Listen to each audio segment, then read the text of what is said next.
نحمده ونصلي على رسوله الكريم اما بعد۔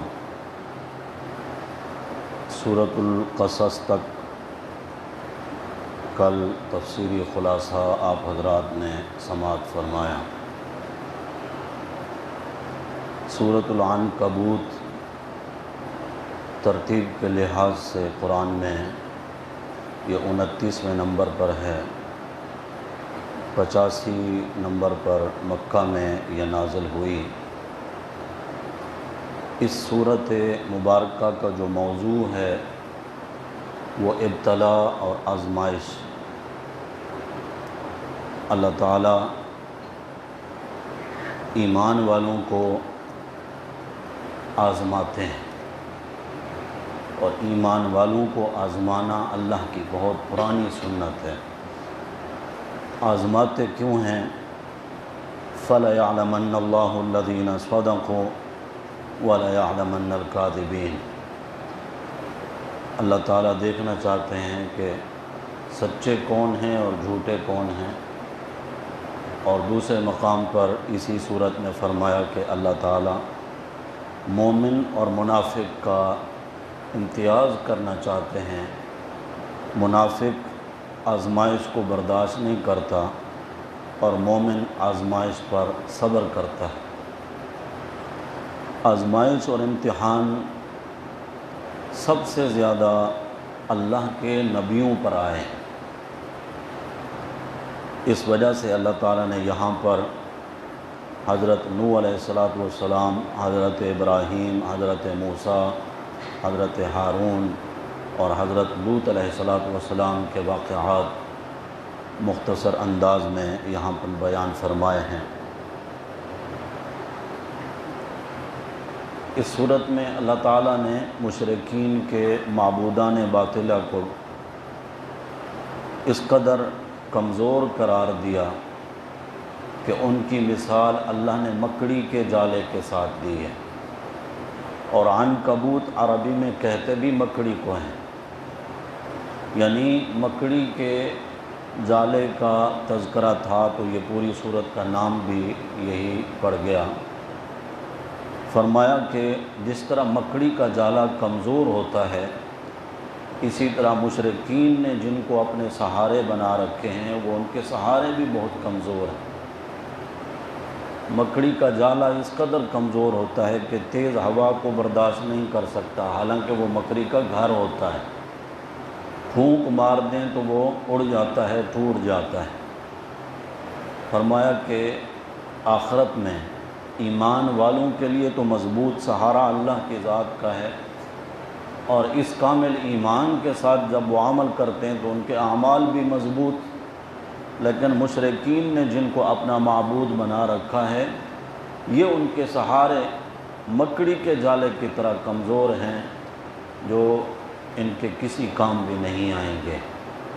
اسی صورت مبارکہ میں اللہ تعالیٰ نے قرآن مقدس کی تلاوت کا بھی حکم دیا ہے اور نماز کے قائم کرنے کا بھی حکم فرمایا، جہاں سے 21واں پارہ شروع ہوتا ہے۔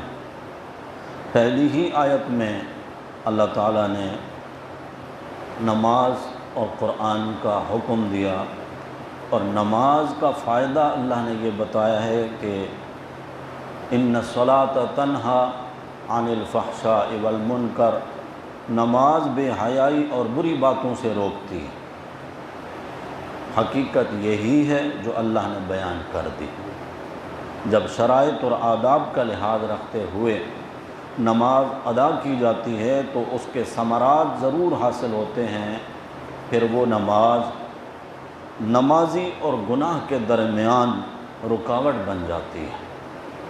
اللہ کرے کہ ہماری نمازیں بھی اتنی جاندار ہوں جو ہمارے لیے گناہوں سے رکاوٹ کا سبب بنے، اور تاثیر جو اللہ نے بیان فرمائی ہے ہم بھی اس تاثیر کا مزہ لے سکیں۔ اگلی آیات میں اللہ تعالیٰ نے اپنی قدرت اور وحدانیت کے دلائل دیے ہیں، اور ساتھ میں فرمایا کہ جو اللہ کمزور جانوروں کو رزق دیتا ہے وہ تمہیں بھی رزق دے گا۔ یعنی ہجرت کر کے تمہیں پریشانی ہے کہ پھر جہاں جائیں گے وہاں ٹھکانہ کیسے ملے گا، وہاں کھانا کیسے ملے گا، اور دین کی راہ میں آنے والی جو تکالیف ہیں، فرمایا کہ جو اللہ کمزور جانوروں کو رزق دیتا ہے وہ صاحب ایمان بندوں کو بھی رزق ضرور دے گا۔ یہ جو صورت عنکبوت کی آخری آیت ہے گویا کہ وہ پوری صورت کا خلاصہ۔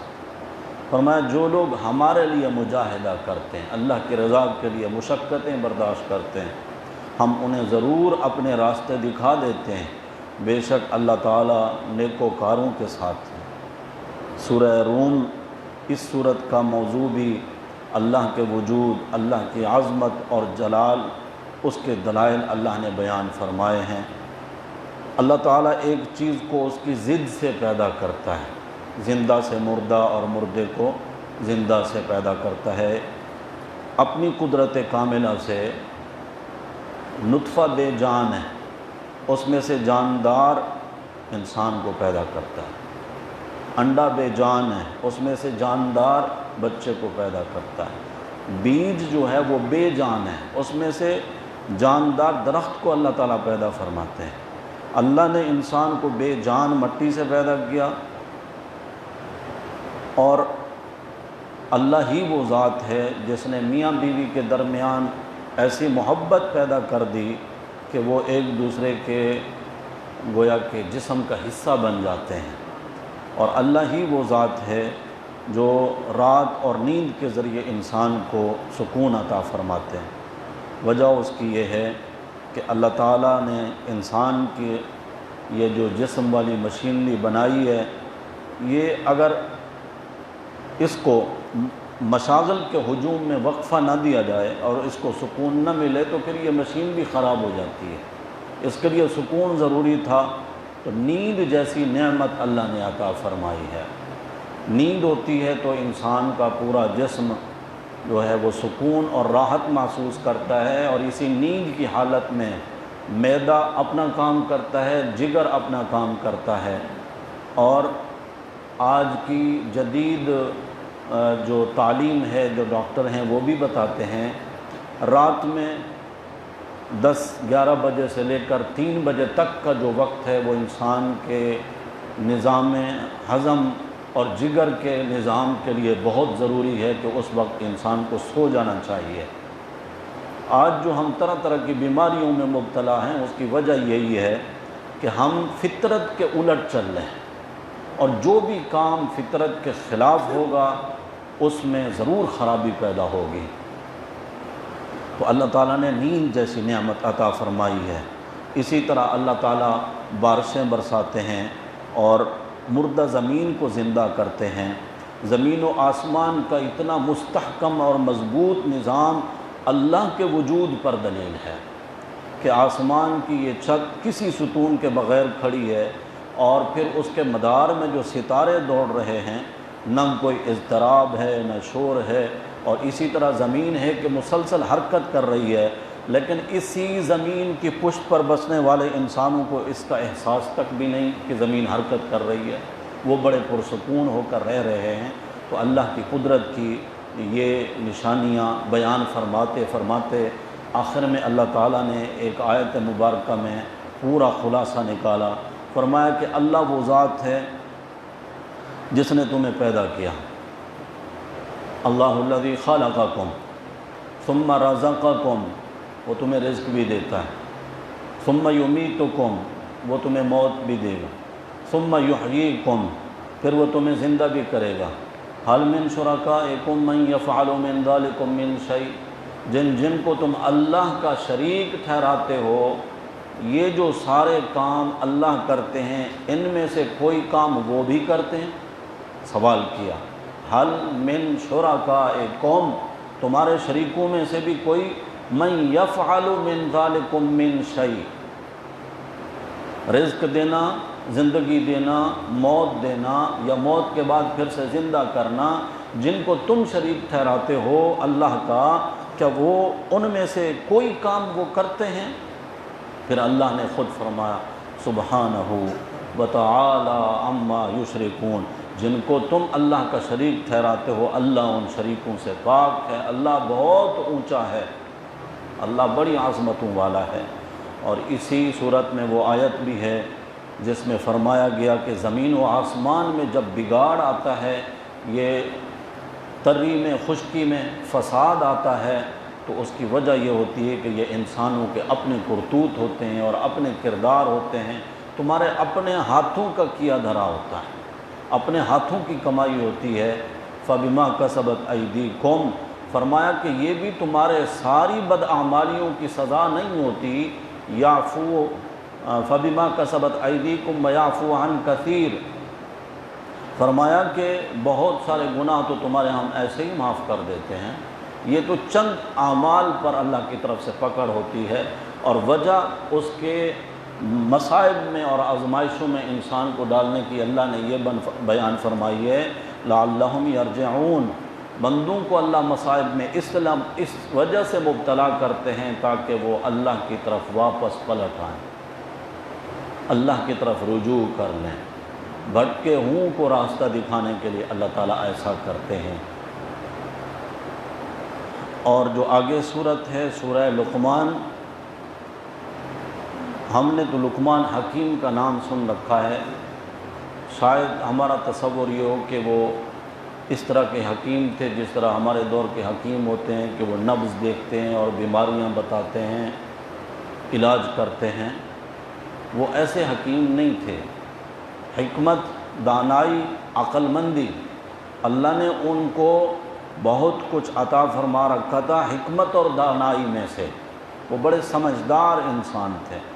تفاسیر میں لکھا ہے کہ وہ اللہ کے نبی ایوب علیہ السلام کے خالازاد بھائی تھے، یعنی نبیوں کی نسل سے تھے اور نبیوں کے خاندان سے تھے، ابراہیم علیہ السلام کی اولاد میں سے۔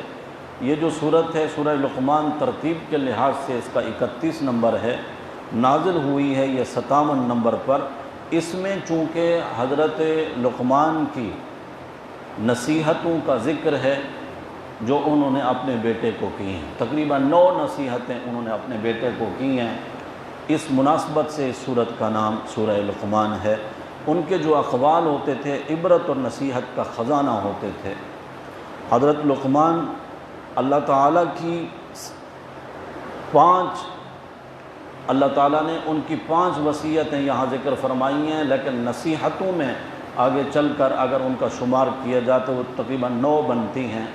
پہلے نمبر پر ہے ایمان، ایمان کے بعد نمبر آتا ہے عمل کا، عمل کے بعد پھر نمبر آتا ہے اخلاق کا۔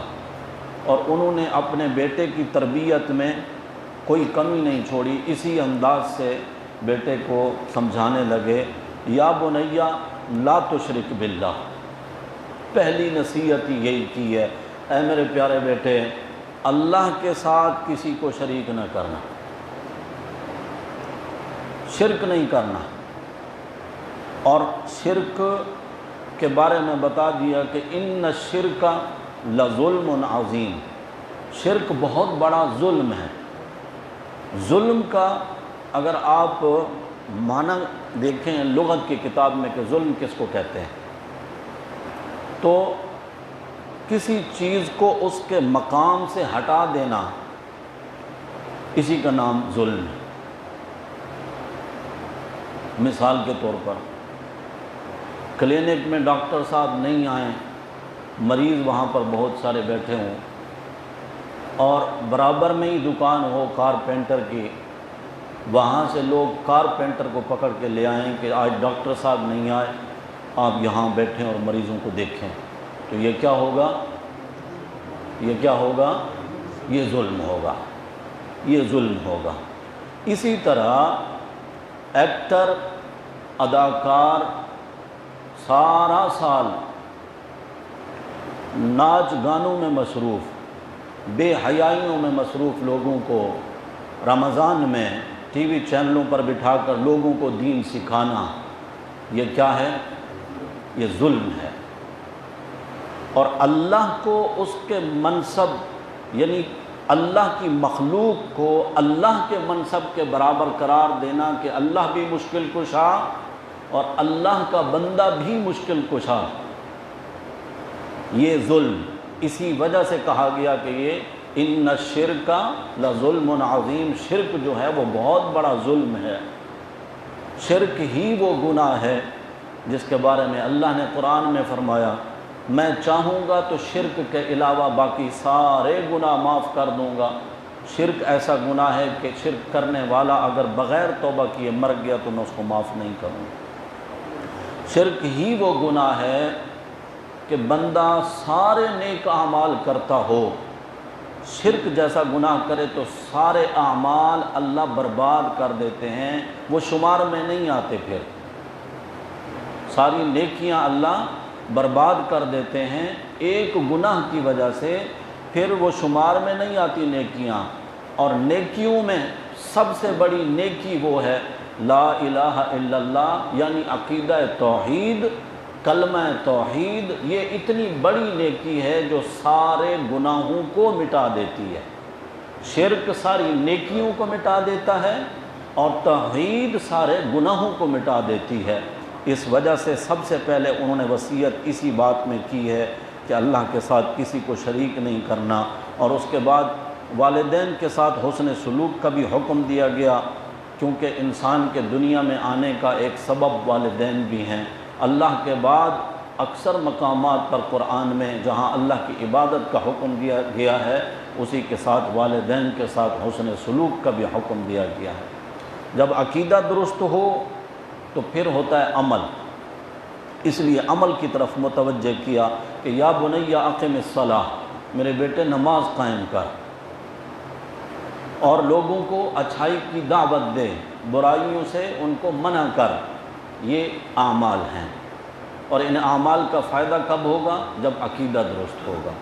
جب عقیدہ بھی درست ہو، اعمال بھی اچھے ہوں، تو پھر ضرورت ہوتی ہے اخلاق کی۔ ترتیب اسی طرح ہے، انسان کے اخلاق چاہے کتنے ہی اچھے کیوں نہ ہوں، اگر اس کا عمل اور اس کا ایمان صحیح نہیں ہے تو اس کے اچھے اخلاق کا کیا فائدہ؟ اچھے اخلاق، اسی وجہ سے منافقین کو آپ دیکھیں ان میں بہت اچھے اخلاق ہوتے ہیں۔ تو اچھے اخلاق کی طرف متوجہ کیا کہ تیری چال میں میانہ روی ہو، بولتے وقت اپنی آواز کو دھیما رکھ، کسی سے گفتگو کرنی ہو تو منہ پھلا کے بات نہیں کرنی۔ یہ اچھے اخلاق، اخلاق کریمہ سکھائے اپنے بیٹے کو، یہاں پر وصیتیں فرمائی ہیں۔ اور آخری جو آیت ہے اس کی سورہ لقمان کی، اس میں 5 چیزیں ایسی بتائی گئی ہیں کہ جن کا علم اللہ کے پاس ہے اور اللہ کے سوا کسی کے پاس نہیں۔ قیامت کب آئے گی، بارش کہاں ہوگی اور کتنی مقدار میں برسے گی، اور ماں کے رحم میں جو بچہ ہے وہ کن اوصاف کا حامل ہے، مالک ہے، اور انسان کل کیا کرے گا، موت کب آئے گی اور کس جگہ آئے گی۔ یہ 5 ایسی چیزیں ہیں جن کو اللہ کے نبی صلی اللہ علیہ وسلم نے غیب کی چابیاں قرار دیا ہے کہ یہ غیب کی چابیاں سوائے اللہ کے اور کسی کے پاس نہیں۔ بعض لوگ مغالطہ کھا جاتے ہیں، کہتے ہیں کہ ماں کے پیٹ میں کیا ہے، یہ تو آج کل الٹرا ساؤنڈ مشین بتا دیتی ہے، حالانکہ اس کا مفہوم یہ نہیں ہے۔ بچہ ہے، بچی ہے، یہ فرق بتانا نہیں ہے، بلکہ یہ ہے کہ یہ بچہ پیدا ہوگا، یہ صحیح سلامت عقل و شعور والا مومن ہوگا، کافر ہوگا، کتنی زندگی ہوگی، راحتوں خوشیوں میں ہوگا یا بیماریوں میں مبتلا ہوگا، وہ اس کی جو جتنی پوری ہسٹری ہے وہ سوائے اللہ کے اور کوئی نہیں جانتا۔ اور نر اور مادے کی اگر بات کرتے ہیں کہ وہ بتا دیتے ہیں تو وہ بھی 4 مہینے سے پہلے نہیں بتا سکتے ہیں، اور 4 مہینے کے بعد جب وہ کامل انسان بن جاتا ہے اور اس میں روح ڈال دی جاتی ہے تب بتا دیا جاتا ہے کہ وہ لڑکا ہے یہ لڑکی۔ اور اسی طرح بارش کے بارے میں ہم پیشین گوئیاں سنتے ہیں خبروں میں، تو یہ بھی غلط ہے کہ بارش کب ہوگی، صرف اتنا نہیں، ہوگی کتنی مقدار میں ہوگی۔ اللہ کا علم اتنا وسیع ہے کہ اللہ بارش کے ہر قطرے کو جانتے ہیں، اور کون ہے جو بارش کے قطرات کو گن سکے؟ وہ یہ تو بتا دیتے ہیں کہ اتنی سینٹی میٹر ہوتی ہے، کیا ہوتی ہے، بارش ہوئی ہے، نہیں، ملی لیٹر، علاقوں میں کس علاقے میں کتنی بارش ہوئی ہے، مگر قطرات کو کون جانتا ہے کہ وہ کتنے قطروں میں ہوئی ہے؟ وہ اللہ جانتے ہیں، وہ حساب اللہ کے پاس ہے۔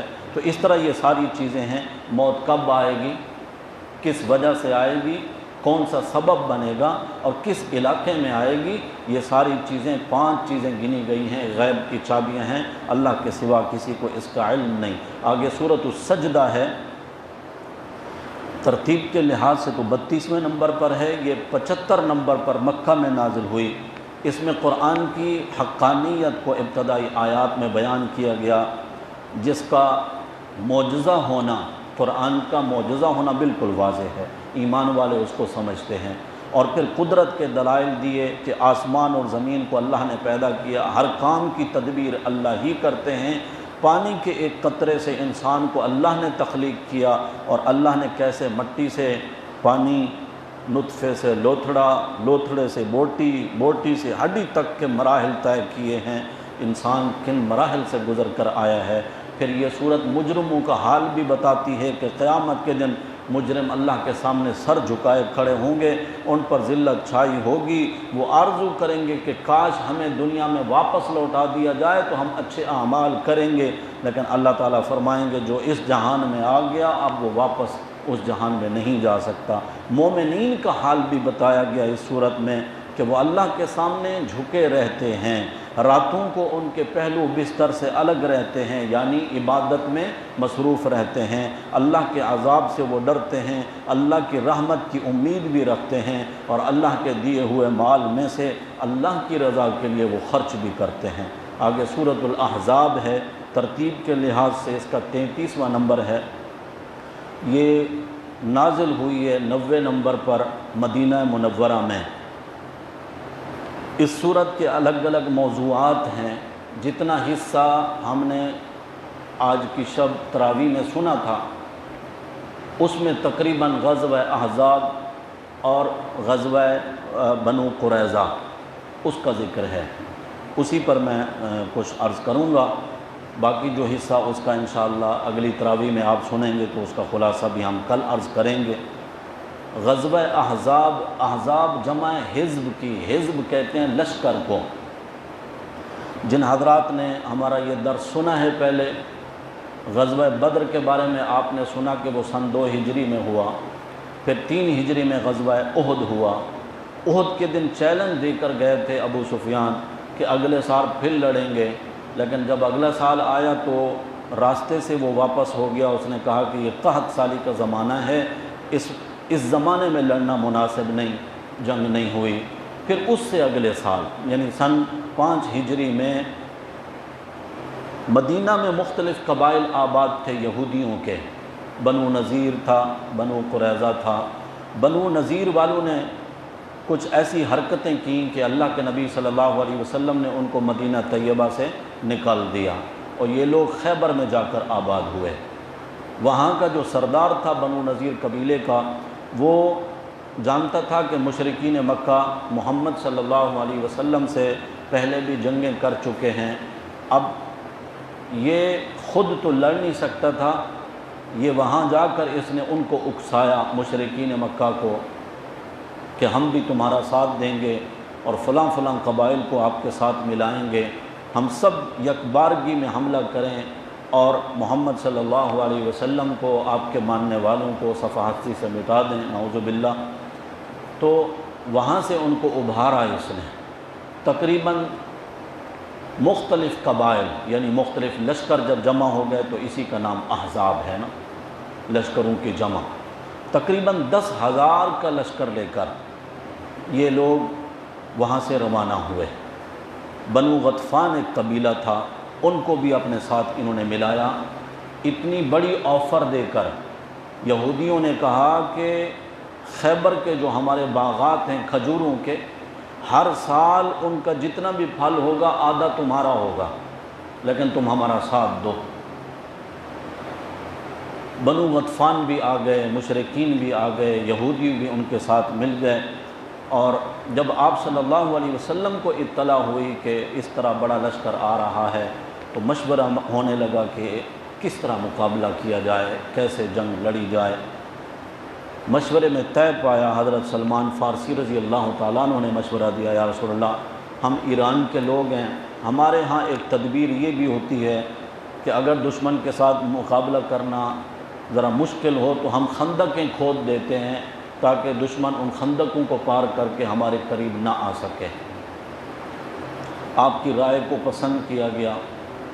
اللہ کے نبی صلی اللہ علیہ وسلم نے صحابہ کرام کو ساتھ لے جا کر خندق کھودنی شروع کر دی۔ خود آپ صلی اللہ علیہ وسلم نے نشان لگا دیے، کتنی لمبائی ہوگی، کتنی چوڑائی ہوگی اور کتنی گہرائی ہوگی خندق کی، اور 10 صحابہ کرام کی ڈیوٹیاں لگا دی گئیں کہ 10 گز جگہ جو ہے یہ 10 صحابی کھودیں گے، اس طرح پھر اگلے۔ ظاہر ہے کہ یہ مدینے کے جو لوگ تھے ان کا کام تو تھا نا نرم زمین میں ہل چلانا، کھیتی باڑی کرنا، باغبانی کرنا، یہ ان کے کام تھے۔ پتھروں کو کھودنا، اس طرح مشقت والے کام یہ تو ان کا کام نہیں تھا، اور اتنے بڑے مقدار میں اوزار بھی نہیں تھے کہ ٹوکریاں اٹھا کر یہاں سے مٹی وہاں ڈالیں، وہاں سے پتھر اٹھائیں، گینٹیاں بھی ہوں اور کدالیں بھی ہوں اور بڑا لمبا چوڑا سامان ہو، اس طرح بھی نہیں تھا۔ بہرحال جتنا بھی تھا اسی سے خندق کھودنی شروع کی۔ یہ سخت سردی کا موسم تھا، اور کھجوریں کس موسم میں ہوتی ہیں؟ گرمی کے موسم میں۔ یعنی مدینے والوں کے پاس یہ گویا کہ قحط کا اور غربت کا زمانہ تھا، کیونکہ کھیتی باڑی اور باغبانی کرنے والے لوگوں کو پتہ ہے کہ جب ان چیزوں کا سیزن ہوتا ہے تب مال بھی ہوتا ہے اور پیسہ بھی ہوتا ہے اور کھانے پینے کی فراوانی بھی ہوتی ہے۔ یہ سردی کا موسم تھا، فاقے پڑ رہے تھے، لیکن آپ صلی اللہ علیہ وسلم نے سب سے پہلے اللہ کا نام لے کر کدال زمین پہ ماری، گویا کہ اس کام کا افتتاح ہو گیا کہ بھئی اب شروع ہو جاؤ۔ اللہ کا نام لے کر خندق کھودنی شروع کی۔ صحابہ کرام ایک رجز، ایک ترانہ پڑھتے ہوئے بڑی مستی کے ساتھ لگ گئے کھدائی میں۔ نحن الذین بایعوا محمدا علی الجہاد ما بقینا ابدا، ہم ہی وہ لوگ ہیں جنہوں نے محمد صلی اللہ علیہ وسلم کے ہاتھ پر بیعت کی ہے، جب تک ہماری جان میں جان ہے ہم محمد صلی اللہ علیہ وسلم کے ساتھ مل کر اللہ کے راستے میں جہاد کرتے رہیں گے۔ نحن الذین بایعوا محمدا علی الجہاد ما بقینا ابدا، یہ صحابہ کہتے تھے۔ ان کے جواب میں اللہ کے نبی صلی اللہ علیہ وسلم فرماتے تھے اللہم لا عیش الا عیش الآخرہ فاغفر للانصار والمہاجرہ، اے اللہ عیش و عشرت تو ہے ہی آخرت کا عیش و عشرت، دنیا کا کیا عیش و عشرت ہے، اے اللہ انصار اور مہاجرین کی مغفرت فرما۔ صحابہ اپنے وعدے اور اپنی یقین دہانیاں کراتے، اور اللہ کے نبی صلی اللہ علیہ وسلم ان کو اس انداز سے دعائیں دیتے، اور خندق کی کھدائی ہونے لگی۔ حضرت جابر رضی اللہ تعالیٰ عنہ فرماتے ہیں ایک موقع ایسا آیا، سخت چٹان آ گئی، بڑے بڑے پہلوانوں نے زور آزما لیا، ٹوٹ ہی نہیں رہی۔ ہم نے حضور اکرم صلی اللہ علیہ وسلم سے درخواست کی یا رسول اللہ یہ چٹان نہیں ٹوٹ رہی۔ آپ صلی اللہ علیہ وسلم تشریف لے آئے، گینتی ہاتھ میں اٹھائی اور اللہ اکبر کہہ کر جیسے ہی چٹان پہ مارا، آپ کو تو پتہ ہے کہ جب پتھر کے اوپر لوہا لگے تو چنگاریاں اڑتی ہیں آگ کی۔ آپ صلی اللہ علیہ وسلم نے اللہ اکبر کہا، پہلی ضرب کے بعد اچھی خاصی چٹان ٹوٹ گئی، اور فرمایا کہ اللہ نے شام کے سرخ محلات مجھے دکھا دیے اور شام کے خزانوں کی چابیاں میرے حوالے کر دی ہیں۔ اللہ کی قسم میں یہاں سے کھڑے ہو کر ملک کے شام کے سرخ محلات کو دیکھ رہا ہوں، 1 مہینے کی مسافت۔ پھر آپ صلی اللہ علیہ وسلم نے دوسری ضرب لگائی اللہ اکبر کہہ کے، فرمایا کہ فارس یعنی ایران کی چابیاں بھی اللہ نے مجھے عطا فرما دی ہیں، میں مدائن کے قصر ابیض کو یہاں سے دیکھ رہا ہوں۔ قصر ابیض، قصر محل کو کہتے ہیں جسے آپ انگلش میں ہاؤس کہتے ہیں، ابیض سفید کو کہتے ہیں جسے آپ انگلش میں وائٹ کہتے ہیں۔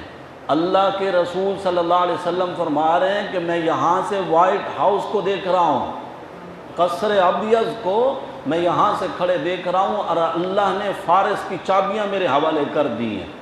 پھر تیسری ضرب لگائی اللہ اکبر کہہ کر، فرمایا اللہ نے ملک شام کے خزانوں کے، ملک یمن کے خزانوں کی چابیاں بھی میرے حوالے کر دی ہیں۔ اللہ کی قسم میں یہاں سے کھڑے ہو کر یمن کا جو شہر تھا صنعاء، فرمایا وہاں کے دروازے میں یہاں سے دیکھ رہا ہوں۔ اور صحابہ جب حضور اللہ اکبر کہتے تو صحابہ بھی ساتھ میں تکبیر کا نعرہ بلند فرماتے، اللہ اکبر کہتے۔ ذرا توجہ کیجئے، یہ وقت ایسا ہے کہ کھانے کو میسر نہیں ہے۔ صحابہ، ایک صحابی آئے، یا رسول اللہ میں نے پیٹ پہ پتھر باندھا ہوا ہے، کپڑا ہٹا کر دکھایا۔ آپ صلی اللہ علیہ وسلم نے فرمایا میں تجھے دکھانا تو نہیں چاہتا تھا، اپنے پیٹ مبارک سے آپ نے کپڑا ہٹایا تو آپ کے پیٹ مبارک پر 2 پتھر باندھے ہوئے تھے۔ محدثین نے اس کی کئی وجوہات بیان فرمائی ہیں۔ پتھر میں یہ خاصیت ہے کہ اس میں ٹھنڈک ہوتی ہے، معدے کو اگر ٹھنڈک ملتی رہے تو بھوک کا احساس کم ہوتا ہے۔ دوسرے یہ کہ کمر کا سیدھا رکھنا آسان ہوتا ہے، اگر پیٹ بالکل خالی ہو تو پھر کمر جھک جاتی ہے۔ بھوک کا یہ عالم ہے، بے سر و سامانی کا یہ عالم ہے، لیکن حضور خوشخبریاں جو سنا رہے ہیں کہ شام کے خزانے بھی، یمن کے خزانے بھی، فارس کے خزانے بھی، ان کی چابیاں مجھے عطا کی گئیں۔ پیشین گوئی یہ تھی کہ عن قریب اسلام کے جھنڈے وہاں لہرائیں گے، اور میرے صحابہ، میرے ماننے والے اپنے قدموں کے نیچے روندیں گے وہاں کے محلات کو۔ یعنی اس میں پیشین گوئی تھی کہ عن قریب یہ ملک شام بھی فتح ہوگا، یمن بھی فتح ہوگا، فارس اور ایران بھی فتح ہوگا۔ کروڑوں سلام ہوں صحابہ کرام کی ذات پر۔ اس حال میں ان کا کتنا بڑا ایمان تھا، حضور فرماتے جا رہے ہیں اور وہ تسلیم کرتے جا رہے ہیں، تسلیم کرتے جا رہے ہیں، جو کچھ حضور فرما رہے ہیں بالکل سچ فرما رہے ہیں۔ اللہ کے رسول صلی اللہ علیہ وسلم نے یہ چٹان توڑی، کام اور آگے شروع ہوا۔ یہاں جو سارے صحابہ آ گئے تھے خندق کی کھدائی میں، پیچھے گھر والوں کے لیے، بچوں کے لیے اللہ کے نبی صلی اللہ علیہ وسلم نے یہ انتظام فرمایا کہ وہاں ایک قلعے میں ان کو بند کر دیا گیا، کیونکہ یہودیوں کا ایک قبیلہ بنو قریظہ وہ ابھی تک یہاں مدینے میں تھا، حلیف تو تھے وہ مسلمانوں کے، یعنی معاہدہ تھا ان کا کہ ہم آپ کے دشمنوں کا ساتھ نہیں دیں گے، آپ ہمارے دشمنوں کا ساتھ نہ دیں۔ جس طرح ہمارے آج کے حکمران بھی میثاق مدینہ کے باتیں سناتے ہیں، لیکن یہ نہیں بتاتے کہ پھر میثاق مدینہ کرنے والوں نے جب غدر کیا تھا تو پھر ان کے ساتھ کیا ہوا۔ یہ آگے چل کر میں ابھی آپ کو بتاتا ہوں کہ غدر کرنے والوں کو پھر کیسی سزا ملی ہے۔ اسی سورہ احزاب کے پہلے 3-4 رکوع جو ہیں وہ اسی پر بیان ہوئے ہیں، 2 رکوع۔ تو حضور اکرم صلی اللہ علیہ وسلم نے اپنے خاندان کے اور دیگر جو اصحاب کرام کے بیوی بچے تھے ان سب خواتین کو ایک قلعے میں محفوظ کیا، اور حضرت حسان ابن ثابت رضی اللہ تعالیٰ عنہ کی ڈیوٹی تھی کہ وہاں پر ذرا نگرانی رکھیں، اور خواتین بھی آپ صلی اللہ علیہ وسلم کی تربیت یافتہ تھیں، بہت ہوشیار تھی۔ جس طرح کہ ایک اندھیری رات میں حضرت صفیہ رضی اللہ تعالیٰ عنہ نبی پاک صلی اللہ علیہ وسلم کی پھوپھی ہیں، انہوں نے دیکھا کہ ایک شخص جو ہے نا وہ ہمارے قلعے کے باہر چکر کاٹ رہا ہے۔ حضرت حسان سے فرمایا کہ جاؤ دیکھو یہ کون ہے، کہیں ایسا نہ ہو کہ کوئی جاسوس ہو جو جا کر دشمنوں کو خبر کرے کہ مسلمانوں کے بیوی بچوں کے پاس کوئی بھی مرد نہیں ہے۔ حضرت حسان نے فرمایا میں تو نہیں جاتا۔ حضرت صفیہ خود گئیں اور ایک لکڑی اٹھا کر اس زور سے اس کو ماری کہ اس کا کام وہیں تمام کر دے۔ وہ ایک یہودی تھا، جاسوسی کرنے کے لیے آیا تھا، وہ وہاں پر مارا گیا۔ آپ صلی اللہ علیہ وسلم کے سامنے ابھی یہ خندق کھودی جا رہی ہے، ایک بچی آ گئی سامنے، حضور نے فرمایا بیٹا تو یہاں کیسے؟ یا رسول اللہ امی نے تھوڑی سی کھجوریں دی ہیں، اتنے دن ہو گئے ہمارے ابا نے کچھ کھایا پیا نہیں۔ حضرت بشیر رضی اللہ عنہ ایک صحابی ہیں، ان کی بیٹی تھی، دوپٹے کے پلو میں تھوڑی سی کھجوریں باندھی تھیں، امی نے باندھ کے دیں، اپنے ابا کو دے کر آؤ۔ حضور نے فرمایا یہ مجھے دے دو، میں تمہارے ابا کو دے دیتا ہوں۔ آپ صلی اللہ علیہ وسلم نے ایک کپڑا بچھایا، کھجوریں اوپر ڈالیں اور اوپر چادر ڈال دی، اور آواز لگائی آ جاؤ بھائی سارے کھجوریں لینے کے لیے۔ رازق کون ہے؟ اللہ۔ وہ جب رزق کا انتظام کرتا ہے تو ایسے ہی جب آپ ایک گلاس پانی میں 1 چمچ اسبگول ڈالتے ہیں اور تھوڑی دیر کے بعد وہ 20 چمچ کے برابر ہو جاتا ہے پھول کر، تو اللہ نے یہاں پر بھی تو کھجوروں کو اسی طرح ہی پھلایا ہوگا نا، جہاں 300 400 کا لشکر ہو صحابہ کرام کا، اور حضور نے سب میں وہ کھجوریں تقسیم فرمائیں۔ کچھ دن اور گزر گئے، خندق کھودی جا رہی ہے۔ حضرت جابر رضی اللہ تعالیٰ عنہ فرماتے ہیں، خود فرما رہے ہیں، کہتے ہیں 3 دن سے ایک کھجور کا دانہ بھی میری غذا نہیں بنا، لیکن مجھے اپنی فکر نہیں تھی، مجھے اللہ کے رسول صلی اللہ علیہ وسلم کی فکر تھی۔ میں اللہ کے نبی صلی اللہ علیہ وسلم کو دیکھ رہا تھا، برداشت نہیں ہوا۔ ایک دن میں گھر کی طرف چلا گیا، بیوی سے پوچھا گھر میں کوئی کھانے پینے کا ہو تو بتاؤ۔ گھر والوں نے کہا تھوڑے سے جو پڑے ہوئے ہیں اور بکری کا چھوٹا سا یہ بچہ ہے۔ فرمایا میں نے اس بکرے کے بچے کو ذبح کیا اور گوشت بنا کر گھر والوں کو دیا اور کہا کہ چکی میں جلدی سے جو کا آٹا بنائیں اور کھانا بنائیں، میں اللہ کے نبی صلی اللہ علیہ وسلم کو بلاتا ہوں، اتنا بتا دیں کہ یہ کھانا کتنے افراد کے لیے کافی ہو جائے گا۔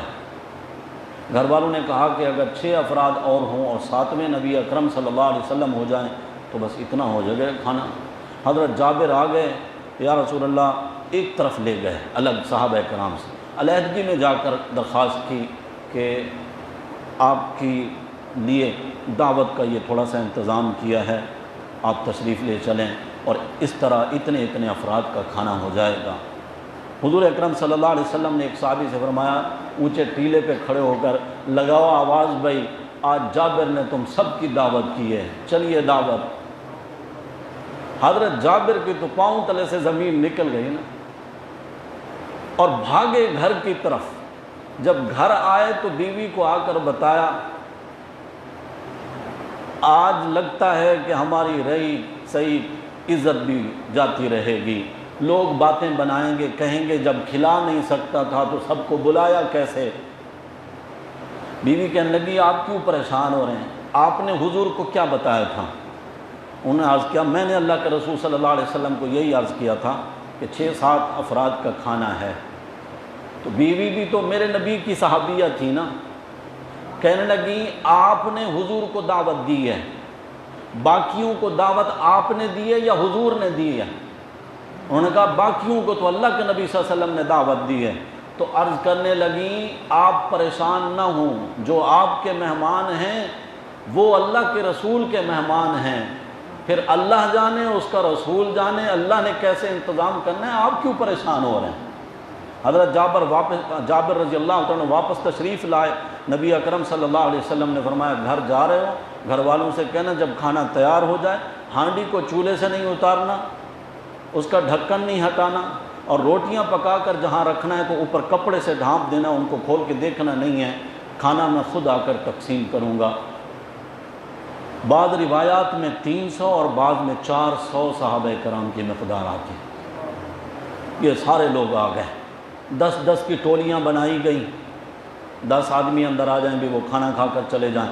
نبی پاک صلی اللہ علیہ وسلم جب تشریف لائے، ہانڈی کا ڈھکن ہٹایا، اپنا لعاب دہن اس میں ڈالا اور روٹیوں کے ٹکڑے بنا کر کپڑے سے ڈھانپ کر فرمایا جابر بسم اللہ کرو، شروع کرو۔ کھانا تقسیم ہونے لگا، تمام صحابہ کرام پیٹ بھر کے کھانا کھا کر چلے گئے۔ آخر میں اللہ کے رسول صلی اللہ علیہ وسلم نے کھانا کھایا۔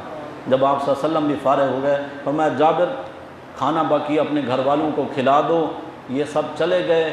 حضرت جابر فرماتے ہیں اللہ کی قسم جب ہم نے ہانڈی کا ڈھکن ہٹایا اور روٹیوں کو دیکھا تو ایسا لگتا تھا کہ اس میں ایک نوالا بھی کم نہیں ہوا۔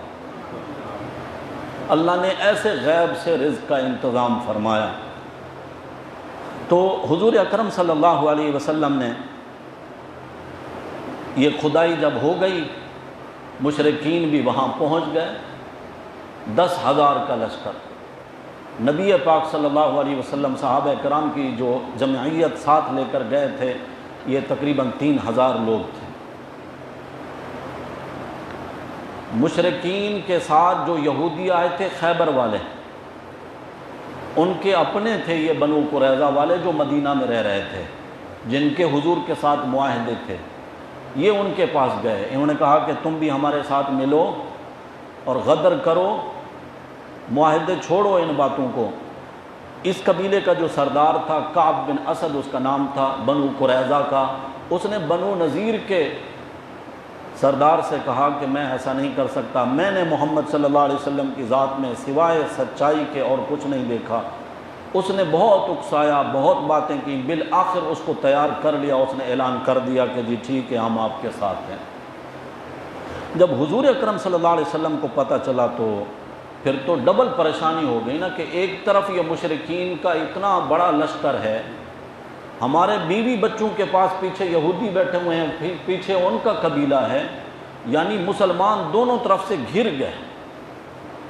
آپ صلی اللہ علیہ وسلم نے 3 صحابہ کرام کو بھیجا کہ حضرت سعد بن عبادہ تھے، حضرت سعد بن معاذ تھے اور حضرت عبداللہ بن رواحہ، کہ جاؤ حالات کی سنگینی کی خبر لے کر آؤ، کیا معاملہ ہے۔ جب یہ گئے، انہوں نے جا کر اس یہودی سردار سے پوچھا کہ تمہارا تو ہمارے ساتھ معاہدہ تھا۔ اس نے کہا کون سا معاہدہ، کون محمد، میں تو جانتا نہیں ہوں کسی کو، کوئی ہمارا معاہدہ نہیں۔ وہ یہ سمجھ رہے تھے کہ ہمارا اتنا بڑا لشکر آ چکا ہے مسلمانوں کو مٹانے کے لیے، اور ادھر سے ہماری بھی بڑی تعداد ہے، تو آج تو ان کی خیر نہیں ہے۔ تو اللہ رب العزت، زندگی اور موت، عزت اور ذلت، سب کچھ اللہ کے ہاتھ میں ہے۔ حضور اکرم صلی اللہ علیہ وسلم کو جو صحابہ کرام مدینے کے، انصار کے، اوس اور خزرج کے جو بڑے سردار تھے، انہوں نے یقین دہانیاں کرائیں، یا رسول اللہ آپ بے فکر ہو جائیں، ہم مشرک تھے، ہم ان کو کچھ بھی نہیں دیتے تھے، آج ہمارے پاس ایمان کی دولت ہے، ان کو تو ہم صرف تلواریں ہی دیں گے اور کچھ بھی نہیں دیں گے، اللہ کی مدد ہمارے ساتھ ہے، آپ پریشان نہیں ہوں۔ آپ صلی اللہ علیہ وسلم کے پاس ایک صحابی آ گئے، یا رسول اللہ آپ اللہ تعالیٰ سے دعا فرمائیں نا۔ حضور نے صحابہ کو دعا سکھائی، اللہم استر عوراتنا وآمر روعاتنا، اے اللہ ہماری عیبوں کی پردہ داری فرما اور ہمیں امن عطا فرما اور ہماری حفاظت فرما۔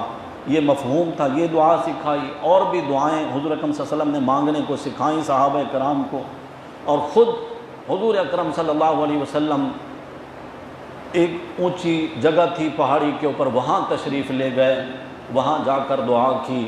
آج وہاں پر ایک چھوٹی سی مسجد بنی ہوئی ہے، مسجد فتح کے نام سے، جہاں یہ خندق کھودی گئی تھی، وہاں پر پہلے چھوٹی چھوٹی 7 مسجدیں بنی ہوئی تھیں، آج تقریباً 4 مسجدوں کا نشان باقی ہے۔ سعودی حکومت نے وہاں پر بہت بڑی جامع الخندق کے نام سے ایک مسجد تعمیر کرائی ہے۔ 2003 میں ہم جب پہلی دفعہ گئے اس وقت تعمیر ہو رہی تھی، بعد میں ہم وہاں گئے، بہت خوبصورت، بہت پیاری مسجد بنائی ہے اور بہت بڑی مسجد بنائی۔ جہاں مسجد فتح بنی ہے، اس حدیث پاک کے جو راوی ہیں صحابی، وہ فرماتے ہیں حضور نے پیر کے دن وہاں جا کر دعا مانگی، پھر منگل کے دن بھی جا کر دعا مانگی، پھر بدھ والے دن ظہر اور عصر کے درمیان وہاں جا کر دعا مانگی، تو آپ کی دعا اللہ نے قبول فرمائی۔ وہ صحابی فرماتے ہیں میں نے بھی نوٹ کیا، یہ غزوہ بھی ختم ہو گیا، بعد میں جب کبھی بھی مجھے کوئی مشکل پیش آتی اور اللہ سے مجھے کچھ مانگنا ہوتا، لینا ہوتا، میں بدھ والے دن ظہر سے عصر کے درمیان وہاں جا کر دعا کرتا تھا، آنن فانن اللہ میری دعا بھی قبول فرماتے تھے۔ تو دعا کریں اللہ آپ کو اور مجھے بار بار وہاں لے جائے، ہم بھی وہاں جا کر دعائیں کریں، اللہ ہماری دعائیں بھی قبول فرمائیں۔ ہم بھی اپنے بچوں کے ساتھ بھی الحمدللہ وہاں گئے ہیں کئی دفعہ، اور ساتھیوں کو میں اکثر بتایا کرتا ہوں کہ ان مواقع کو ضائع نہیں کرنا چاہیے۔ آپ صلی اللہ علیہ وسلم کی دعا کو اللہ نے قبول فرمایا، اور اس انداز میں قبول فرمایا کہ سخت ترین سردی تو تھی ہی، شدید آندھی چلی اور تیز ہوا چلی، جانور ان کے بدک گئے، ہانڈیاں ان کی الٹ گئیں، آنکھوں میں منہ میں مٹی، پریشان ہو گئے مشرکین مکہ، اور وہ بھاگنے پر مجبور ہو گئے کہ اب یہاں رک نہیں سکتے۔ 15 دن کا تقریباً یہاں انہوں نے محاصرہ کیا۔ درمیان میں خندق کو پھلانگنے کی کوشش بھی انہوں نے کی، تیز رفتار گھوڑے کو دور سے دوڑاتے ہوئے تاکہ خندق پار کریں۔ ان کے 2-4 بندوں نے خندق پار بھی کر لی۔ ایک تو عبداللہ بن نوفل ابن عبداللہ کے نام سے بندہ تھا، وہ گرا اسی خندق میں، اس کی گردن ٹوٹ گئی اور وہ مر گیا۔ تو انہوں نے آپ صلی اللہ علیہ وسلم کے پاس 10,000 درہم بھیجے کہ یہ پیسے آپ لے لیں، ہمارے بندے کی لاش ہمیں واپس کر دیں۔ حضور اکرم صلی اللہ علیہ وسلم نے فرمایا وہ بھی ناپاک اور نجس اور خبیث تھا، لے جاؤ اس کو، ہم نے اس کو کیا کرنا ہے، اور رہے یہ تمہارے 10,000 درہم، یہ بھی نجس اور ناپاک بندے کی دیت ہے، تو یہ لے کر ہم کیا کریں گے، ان کو بھی لے جاؤ۔ کس وقت میرے نبی نے دنیا کو ٹھوکر ماری ہے؟ جب اپنے پاس کچھ بھی نہیں۔ یہ کام وہی کر سکتے ہیں نا جن کا بھروسہ اللہ کی ذات پر ہو، اور میرے نبی صلی اللہ علیہ وسلم سے بڑھ کر رب کی ذات پر بھروسہ کس کا ہو سکتا ہے؟ یہ دن بڑا سخت دن تھا، لڑائی چلتی رہی، تیر وہاں سے آتے رہے، ادھر سے جاتے رہے۔ حضرت سعد بن معاذ مشہور صحابی ہیں رضی اللہ تعالیٰ عنہ، ان کی شاہ رگ میں آ کر تیر لگا، خون کا فوارہ پھوٹ پڑا۔ انہوں نے دعا کی، یا اللہ میں تیرا بندہ ہوں، تیرے نبی کے دشمن وہ جنہوں نے تیرے نبی کو امن والے شہر سے نکالا، مکہ سے، مشرکین مکہ، جنہوں نے تیرے نبی کو جھٹلایا، یا اللہ ان کے ساتھ اگر لڑنا ختم ہو چکا ہے، یہ آخری جنگ ہے، تو مجھے موت دے دے تاکہ میں شہید ہو جاؤں، اور اگر ان کے ساتھ لڑنا باقی ہے تو میرے اللہ مجھے زندہ رکھ، یہ بات مجھے بہت پسند ہے کہ میں تیرے نبی کے دشمنوں کے ساتھ لڑتا رہوں۔ خون وہیں رک گیا،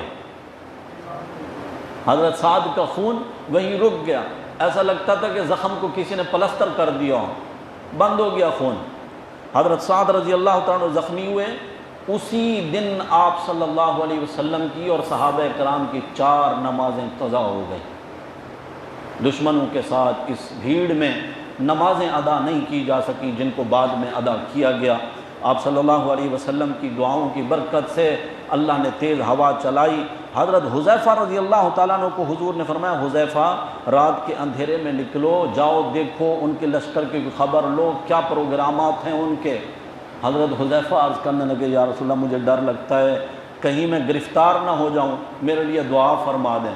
حضور نے فرمایا ہرگز تو گرفتار نہیں ہو سکتا، اور اللہ سے درخواست کی کہ یا اللہ حذیفہ کے اوپر سے، نیچے سے، دائیں سے، بائیں سے، آگے سے، پیچھے سے، ہر طرف سے اس کی حفاظت فرما۔ حضرت حذیفہ فرماتے ہیں جیسے ہی حضور نے میرے لیے یہ دعا فرمائی نا، پھر تو سینہ چوڑا کر کے میں ایسے گیا دشمنوں کے لشکر میں۔ کس قدر ایمان تھا اور کتنا رب کی ذات پر بھروسہ اور یقین تھا کہ میرے نبی صلی اللہ علیہ وسلم نے رب سے مانگی ہے میرے لیے دعا، اب میرا اللہ میری حفاظت فرمائے گا۔ یہ گئے، فرماتے ہیں کہ میں ابو سفیان، یہ قریبی رشتہ دار تھے ابو سفیان کے، ابو سفیان کی میں نے آواز سنی، وہ گھوڑے پر سوار ہو رہا تھا، اپنے لوگوں سے کہہ رہا تھا کہ بھائی اب یہاں رہنے کے لیے کوئی جگہ نہیں ہے، جانور ہمارے بھاگ رہے ہیں اور ہمارے کھانے پینے کا سامان بھی کچھ بھی نہیں، اب بھاگو یہاں سے۔ اور وہ گھوڑے پہ سوار ہوا۔ حضرت حذیفہ جب جا رہے تھے نا تو حضور نے ایک جملہ فرمایا تھا، حذیفہ جتنی بات کہی ہے یعنی وہاں سے خبر لے کر آنی ہے، کوئی نیا کام نہیں کرنا۔ حضرت حذیفہ فرماتے ہیں میں اس وقت قادر تھا، میں چاہتا تو ابو سفیان کو قتل کر سکتا تھا، لیکن فوراً مجھے خیال آیا کہ مجھے اللہ کے نبی صلی اللہ علیہ وسلم نے اس بات سے منع فرمایا تھا، اور حضور کی بات کو انہوں نے رکھا، واپس آ کر اطلاع دی، وہ بھاگ گئے رات کی تاریکی میں سارے مشرک، صبح کو ان کا سارا سامان سمیٹا گیا، 6 صحابہ کرام شہید ہوئے، 3 کافر مارے گئے۔ آپ صلی اللہ علیہ وسلم فجر کی نماز پڑھ کر گھر کی جانب مدینہ طیبہ تشریف لے آئے۔ جب آپ مدینہ میں داخل ہو رہے تھے آپ کی زبان پر کیا تھا؟ لا الہ الا اللہ وحدہ لا شریک لہ، لہ الملک و لہ الحمد وہو علی کل شیء قدیر۔